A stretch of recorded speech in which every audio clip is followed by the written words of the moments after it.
자, 뭐 이제 6.17 대책, 7.10 대책들 나오면서 좀 그래도 어느 정도는 급격한 상승세는 좀 멈췄다라고 하는 그렇죠. 그런 이제 전국의 아파트 값이 또다시 좀 들썩하는 이제 모습들이 나타나고 있어서 이 부분에 대한 뭐 우려감들 또 뭐 그 부동산 투자를 하시는 분들은 또 일종의 또 기대감으로 또 표현을 할 수도 있겠죠. 자, 일단 좀 내용을 들어가 보면은요.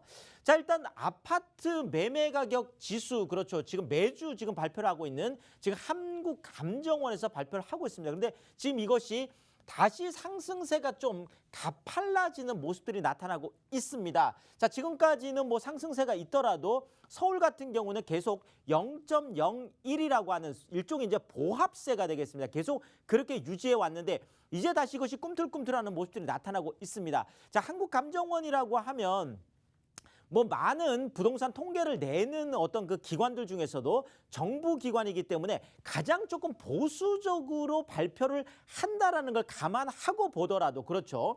자, 일단 한국감정원 발표를 보면 지금 전국 아파트 지금 매매 가격 지금 지수가 그렇죠. 11월 들어서면서 또 급격하게 상승을 했습니다. 그래서 0.17%라고는 지금 어마어마한 또 상승 랠리를 지금 가지고 오고 있는데 자, 이것이 지금 시기적으로 보자면은요. 자, 지금 10월 첫 주부터 움직이기 시작했습니다. 그렇죠. 10월 첫 주부터 매매 가격이 움직이기 시작해서 지금 5주 연속 지금 11월 들어서까지는 계속 지금 상승폭을 지금 확대를 지금 하고 있는데 지금 이거 같은 경우는 지금 6.10 부동산 대책 직전 수준으로 우리가 볼 수 있겠습니다. 0.17이라고 하면 주간 상승률로 지금 굉장히 높은 수치거든요. 그래서 다시 6.17 부동산 대책 그 직전까지 지금 해서 거의 4개월 만에 또다시 최고치를 기록하고 있어서 지금까지 6.17, 7.10 있었던 이것들이 전부 다 다시 좀 거꾸로 돌아가는 이런 상황들이 지금 시장에서 좀 나타나고 있다 이렇게 말씀을 드리겠고요. 자, 특히나 지금 서울 같은 경우 뭐 전국 안에서도 이제 서울 부동산 시장이 뭐 대부분 바로미터가 될 뿐더러 뭐 서울 부동산 시장에 따라서 또 왔다 갔다 하는 것들이 있다 보니까 그렇죠. 자, 일단은 8월 넷째 주 들어서면서부터 지금 10주 연속 지금 0.01% 그러니까 떨어지는 것도 아니고 그렇다고 뭐 급격하게 올라가는 것도 아니고 그렇죠. 그냥 계속 보합 상태에서 쭉 지금 이걸 고원 현상이라고 하죠. 그러니까 높은 가격대에 다시 올라가면 이것이 계속 이렇게 긴 어떤 그 보합 기간을 갖는 걸 우리가 고원 현상이라고 하는데 이런 현상들이 지금 계속 나타났었는데 드디어 지금 11월 들어서면서 지금 0.02%로 또 뭐 어쨌든 배 정도 뛰었습니다. 자, 이것이 지금 수치로 따져보면 다시 지금 그 7.10 부동산 대책 요 지점까지 지금 다시 또 회복이 되고 있는 이런 모습들이 나타나고 있어서 지금 전국적으로도 그렇고 지금 서울만 놓고 보더라도 다시 좀 매매 시장이 좀 꿈틀하고 있는 이런 모습들이 지금 수치적으로 확인이 된다 이렇게 말씀을 드리겠고요. 자, 뭐 여러 가지 이유가 있겠지만 일단은 전세 물량 부족에 따른 그렇죠. 매매가 상승 그러니까 전세 물량 부족이 결국은 매매가 상승으로 이어졌다. 이렇게 지금 해석이 많이 되고 있습니다. 뭐 단순하게 보면 이런 거죠. 아, 나 지금 전셋집을 구하고 싶은데 전세를 구할 수가 없어요. 그렇죠. 자, 그러면 방법이 없잖아요. 네, 그러면 보증금 수준에서 아니면 보증금 수준보다 뭐 조금 더 해서라도 어쨌든 내가 그러면 차라리 내 집을 사자. 이렇게 이제 결정한 분들이 이제 많다라는 거죠. 그래서 전세를 구하지 못한 그런 세입자들이 다시 주택 매수에 나서면서 다시 집값을 좀 끌어올리고 있는 거 아니냐. 이렇게 좀 판단이 되어지겠습니다. 그래서 일단 지역적으로 보자면 이것이 이제 서울 전세난에서 시작을 한 거니까요. 그래서 서울에서 일단 중저가 지역들 그러니까 뭐 우리가 보통 많이 얘기하는 이제 노도광이라든지 금관구 얘기 많이 하죠. 뭐 노원이나 도봉이나 강북 그다음에 그 뭐 금천이나 관악이나 구로 이런 중저가 지역들의 매수세로 좀 이렇게 많이 이제 좀 뻗어나가는 것들이 있어서 지금 뭐 이미 6억 이하에 있었던 것들이 작년 같은 경우만 해도 서울 안에서도 6억 이하가 거의 한 60% 정도까지 차지했었어요.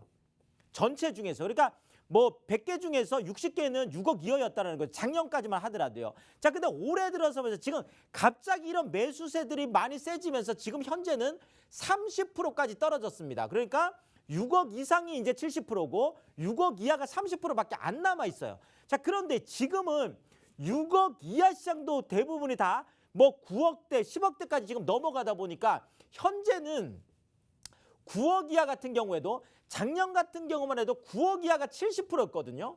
그러니까 9억이 넘어가는 게 30%밖에 없었어요. 자, 그런데 지금 현재 같은 경우에는 9억 이하로 지금 남아있는 게 54%밖에 남아있지 않습니다. 그러니까 이제는 절반 정도는 보통 우리가 9억이라고 하는 수치는 고가주택 기준이거든요. 종부세를 기준할 때도 9억을 기준해서 하기 때문에 그래서 9억 같은 경우가 이제는 절반밖에 그러니까 9억이 넘어가는 거 절반, 9억이 안 되는 거 절반. 지금 이렇게 정말 나눠질 정도로 지금 그 중저가 지역들이 지금 엄청나게 올라가 있고 자 이러다 보니까 서울에서 이제는 중저가 단지도 얼마 남지 않다라는 거죠. 자 그러면 이제 방법은 경기나 인천 쪽으로 나가는 방법이 되겠죠. 자 그중에서 경기 쪽에서 선택하기 좋은 게 아무래도 대출이 좀 많이 나오는 그러니까 그 주택담보대출 비율이 지금 아직도 60% 70%까지 남아있는 비규제 지역 쪽으로 갈 수밖에 없겠죠. 자 그러니까 당연히 김포 쪽은 올라갈 수밖에 없는 거예요. 지금 갑자기 뭐 1, 2억씩 또 올라가고 있죠. 자 그래서 지금 김포가 가장 많이 올랐습니다. 주간 상승률이 거의 1.94%까지 지금 보일 정도로 그래서 또다시 지금 규제 뭐 카드가 나오냐 얘기 지금 계속 나오고 있고요. 자 지금 파주 같은 경우가 0.37% 그러니까 파주나 지금 덕양이나 기흥이나 지금 이런 쪽들 같은 경우에는 교통이라든지 아니면 지금 그 고향이 이제 덕양 이제 창릉지구 그렇죠. 3기 신도시에 관련된 이런 부분들 이슈가 있거나 아니면은 교통 호재들 GTX 지금 운정 쪽에 뭐 그 A노선 뭐 이런 뭐 여러 가지 이슈들에 있어서 어쨌든 비규제 지역이거나 호재가 있는 이런 쪽에 지금 경기권들이 좀 또 많이 올라가고 있는 나타나고 있고요. 자, 지금 지방 같은 경우에도 지금 엄청나게 지금 올라갔습니다. 지방 특히나 이제 광역시권들이 지금 그렇죠. 뭐 부산 같은 경우도 지금 비규제 쪽이다 보니까 지금 많이 올라간 것들이 나타나고 어쨌든 지방 전체를 보더라도 0.23%가 올라갔는데 이 수치가요. 2012년 지금 6월 이후에 무려 8년 4개월 만에 지금 가장 큰 폭이 올랐습니다. 자, 지금까지는 대부분이 서울이나 경기나 인천, 수도권 쪽이 많이 올랐거든요. 근데 지금 최근에는 지방까지도 지금 상승세가 이어지고 있어서 이것이 거의 전국적인 상승세로 가는 것 아니냐 이런 지금 전망들이 나오고 있다는 얘기고요.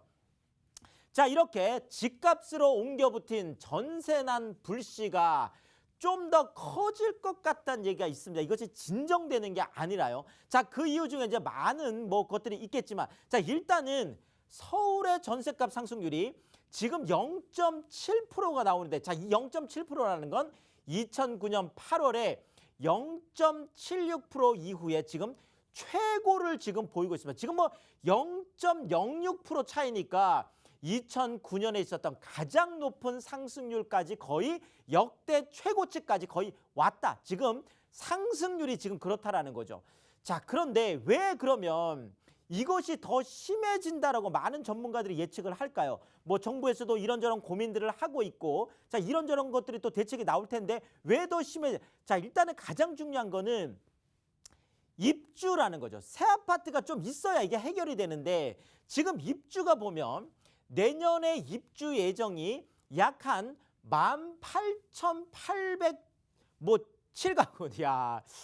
지금 보통요. 서울에서 일반적으로 좀 편안하게 전세나 매매 시장이 좀 편안하게 돌아가려고 하면 일반적으로 우리가 적정을 보는 게 한 48,000 적게 보더라도 지금 올해 같은 한 4만 한 2, 3천 4만 가구는 넘어줘야 이게 어느 정도는 되는데 지금 18,000가구 뭐 많이 보는 분들도 내년에 약 한 2만 3천까지 또 그러니까 지금 어쨌든 2만대 정도밖에 지금 안 되는 거거든요. 자 그렇다면 지금 절반 정도 수준으로 내년 가면 이제 공급이 될 수 없다 보니까 지금도 그런데 올해 4만 가구 이상이 공급됐는데도 그런데 지금 내년에 2만 가구 정도로 가면 절반의 줄이가 더 심해질 수밖에 없겠고 더 좀 심각하게 보는 건 뭐냐면 바로 이 부분이죠.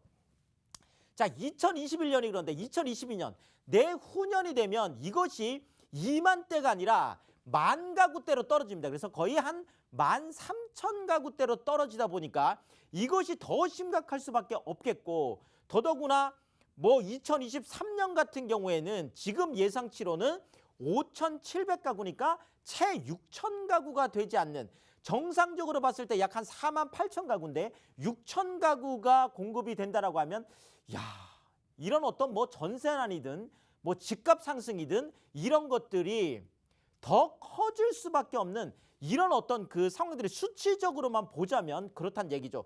왜냐하면 뭐 집이라는 거는 당장 그냥 뚝딱 지을 수 있는 집이 아니잖아요. 자, 이런 측면에서 좀 더 심해질 거다. 이렇게 보는 것들이 많습니다. 자, 또 하나가 이런 것들이 있다 보니까 역대급 청약 광풍이 이것을 좀 증명해 준다라고 할까요? 자, 그러면서 또 중저가 쪽을 좀 자극을 하고 있는데 최근에 하남 그 가밀지구에 있는 그 아파트 푸르지오라는 바로 그 아파트죠. 자, 284가구 모집하는데 무려 11만 5천 명이 왔습니다. 300가구 정도 되는데 야, 그러면 지금 여기서 뭐 11만 4,700명은 그냥 돌아가는 거거든요. 이게 뭐 말이 400대 1이지. 그렇죠. 자, 이러다 보니까 정말 어마어마한 강풍이라고 볼 수 있는데 지금 최고는 지금 1,500대 1이에요. 자, 이 뭐 지금 이번에 그 또 있었던 뭐 그 과천 같은 경우에도 그렇죠. 뭐 거기에도 뭐 50만 명 이상이 왔다고 하니까 지금 어마어마한 청약 광풍인데요.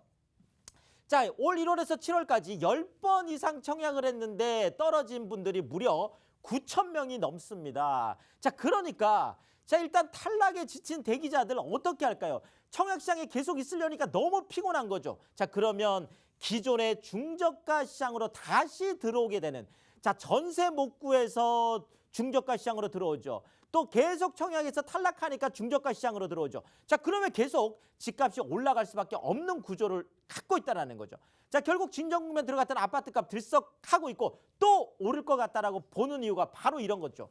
자, 매매가가 엄청나게 올랐죠. 자, 그런데 다시 전세값이 폭등했죠. 자, 그런데 다시 또다시 매매가가 지금 꿈틀하고 있는 이런 지금 양상으로 보여지고 있고 자, 또 하나는 주택담보대출을 정부에서 막았지만 결국은 전세가가 올라가니까 갭투자가 상대적으로 유리해졌다라는 거예요. 자, 그러니까 이제는 대출 규제를 하더라도 대출 안 받으면 되니까 뭐 대출 지금 받는다고 하더라도 약 한 뭐 40% 정도인데 만약에 전세가율이 60%, 전세가율이 70%까지 간다라면 타인 자본을 60에서 70%까지 그것도 이자 한 푼 안 내고 내 집을 살 수 있는 거니까 이런 부분들이 집값을 올릴 수 있다라는 거죠. 자, 이런저런 측면에서 최근에 한국갤럽에서 이제 그 설문조사를 했는데요. 자, 향후 1년간 전세값이 올라갈까요? 떨어질까요? 물어봤더니 66%가 올라갈 것 같아요. 자, 집값이 향후 1년간 떨어질까요? 올라갈까요? 물어봤더니 59%, 60% 가까이가 더 올라갈 것 같다. 이런 또 그 뭐 설문조사가 이런 이야기들을 뒷받침하고 있다. 이렇게 말씀을 드리겠습니다.